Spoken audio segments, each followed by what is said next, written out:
lads. How you doing? Little Tommy, coming at you. Homeschooling number 31. The big day after the sessions.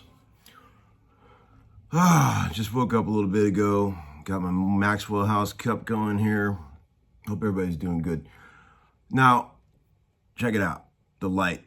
It's fixed. I had a guy, my dear handyman, Brian Schneider, who I love, came over and put a wall or a window air conditioner in there for me and also fixed that light. Now, a lot of people have commented that they wanted that light fixed. Now that it's fixed, is it distracting? I'll be expecting some comments about that. I can disconnect the bulbs if it's a little too much for you guys. Let me know. Might be a little too much. But anyway, yeah. Hope everybody's doing good. Yeah, I had a good time. I gave you that little update yesterday on the sessions, and it was a lot of fun. A little weird, like I said, with the masks, but overall, it wasn't really that much different than the old days, you know. I think we tracked about 6 or 7 songs over the course of 2 days. I have a few things that were written in the comments. One guy said, he said, "Hey Tom, when you're on a session with another electric player like Rob McNally, I was yesterday, who's amazing, by the way, how do you decide who plays what?" That's a pretty funny thing. I was trying to think of a way to explain that to you guys where you could understand how it really works. It's very unspoken. I think in the course of 2 days, him and I only said one time to each other on one song, like, "Hey, what if you do this and what if you do that?" But most of the time, it's very free, like a very yin and yang thing. Like a guy will just pick up a guitar and start playing something, and the other guy will join in a way that, you know, complements what he's doing. You know, it's a very simpatico kind of thing. It's very cool. It's a lot like conversation, like when there's 4 or 5 people sitting around, like who decides who's going to talk at what time?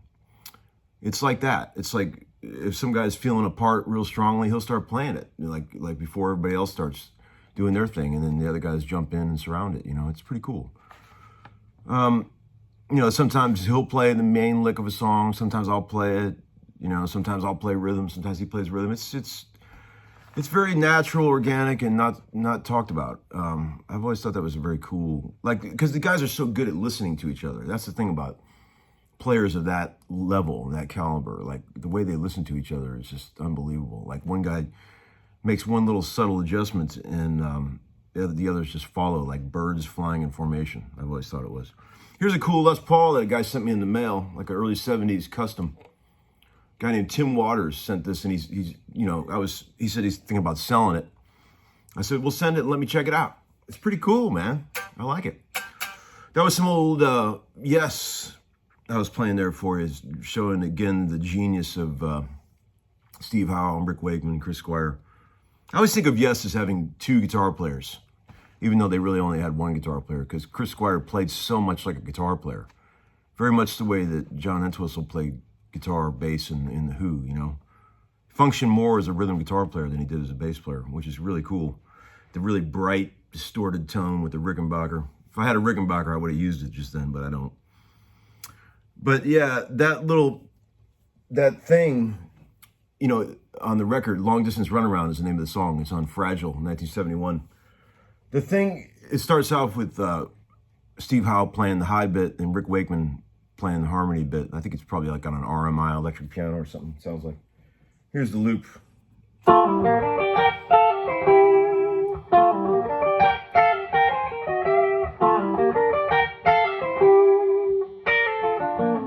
And then I'll take off the low harmony bit here.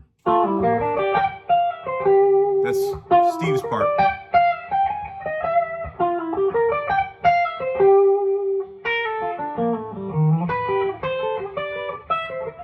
Very cool. It's like this bit. Well, I better plug in. Shoot, hold on. I'm not plugged in. Okay, so it's like this.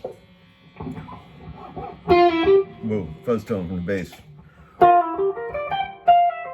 So it's like a G minor arpeggio, right? F, E, straight up to G minor arpeggio. and then a C major arpeggio.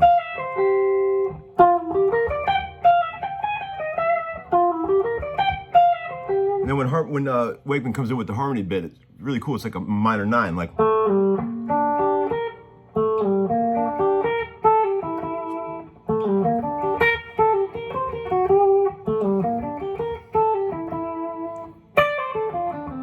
And then it goes.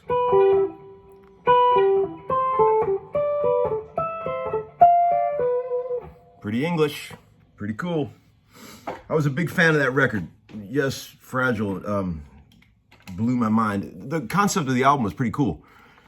It was like before the days of Kiss doing solo records, Yes did an album called Fragile where each member, aside from having songs they all played together, each member had like a solo piece on the record.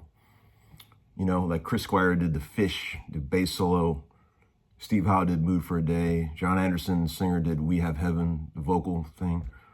Bill Bruford, 5% for Nothing. Rick Wakeman did Cans and Brahms. Great stuff. Oh, man. So, okay, here's another question from the viewer comment bin. A guy said, hey, Tom, you seem to like many styles of music, and you can play many styles of music. Are there any forms that you just don't like? Not really. No, I mean, there's some I like more than others, but I appreciate all forms of music. Some that I just don't like. Well, actually, there is one that I don't like. In the States, for those that were watching that live in the U.S., we have this thing called DirecTV, which is a very popular satellite system for the TV that functions as our cable.